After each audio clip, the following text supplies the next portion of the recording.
வணக்கம் மீனராசி நண்பர்களே. இந்த வாரத்திலே உங்கள் ராசியின் 5ஆம் இடத்துக்காரரான சந்திர பகவான் 11ஆம் தேதியிலிருந்து 17ஆம் தேதி வரைக்கும் 12ஆம் இடமான விரயஸ்தானத்திலிருந்து தன் பயணத்தை தொடங்குகிறார். உங்கள் ராசியின் 3ஆம் இடமான முயற்சி ஸ்தானம் வரைக்கும் செல்வார்.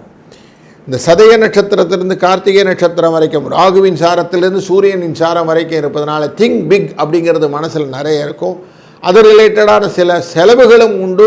தேவையான செலவுகளை நீங்கள் முன்னின்று செய்தீர்களானால் போதும். தேவையற்ற செலவுகளை கலைந்து விட்டு நீங்கள் பாட்டு உங்கள் வேலையை செஞ்சுட்டே போங்க. ரிசல்ட் ஓரியன்டாக நிறைய ரிசல்ட்டு கிடச்சிட்டே இருக்கும்.